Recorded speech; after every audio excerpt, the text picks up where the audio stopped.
Olá amigos, mais uma aula prática, desta vez retificação de onda completa, incluindo aí o estudo desta aula, que é o filtro com capacitor eletrolítico. Apresentando o circuito, temos aqui o nosso gerador AC. Entenda que é um software simulador e na prática podemos substituir este gerador por um transformador abaixador, né? De 220 para 12, 6, 9, 24, 18. Bom, não interessa a tensão. O foco aqui é o seguinte, é que quando a tensão alternada sai, ela deverá entrar nesse bloco de diodos, que o nome desse bloco de diodo é ponte retificadora. No comércio vende separadamente, assim, só os diodos, você pode soldar e montar, e também já vende um bloco encapsulado de um só componente com os 4 diodos internos. Um lado da tensão AC entra aqui nesse local, no meio, o outro lado também entra aqui. Os anodos desse bloco formam o negativo da fonte, né, que vai para a carga.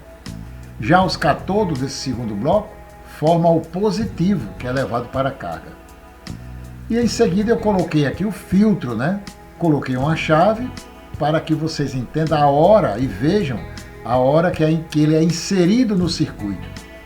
Vamos iniciar a simulação. O primeiro osciloscópio mostra a onda senoidal pura, né, vinda aqui do nosso gerador. Se fosse um transformador, serviria também da mesma forma, né, colocando o osciloscópio.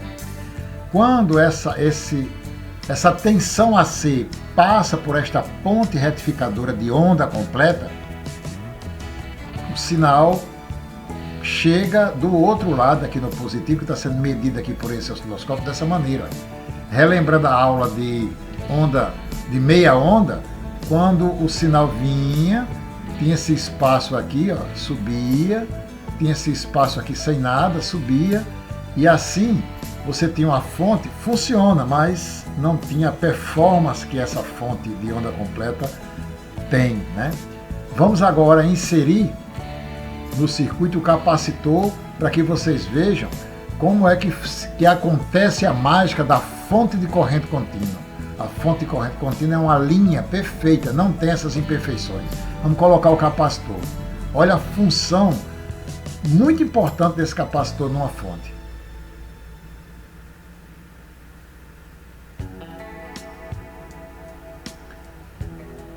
A carga começa a receber mais tensão e o capacitor começa a se carregar.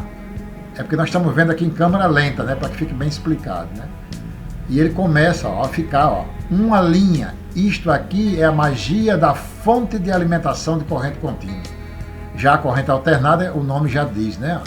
Vou desligar o capacitor, que é o nosso filtro, o capacitor eletrolítico, para que vocês vejam só os pulsos dos diodos da ponte retificadora. Vamos desligar. Olha aí. Voltou só os pulsos do diodo. Dessa maneira, a fonte fica... É como se tivesse uma pessoa falando, gaguejando, né? Porque nesses espaços aqui, ora, se aqui a gente ainda consegue ver uma diferença no som, suponhamos que essa fonte estivesse alimentando um rádio, o cara ia falar picotando. Avalie uma fonte de meia onda, viu? Que o espaço aqui é grande. Vamos ligar novamente o capacitor e ver o efeito. A fonte começa a subir, né? Porque o capacitor vai carregando, né? Olha que perfeição. Uma linha. Isto é a fonte de corrente contínua. Muito obrigado a todos e até a próxima aula.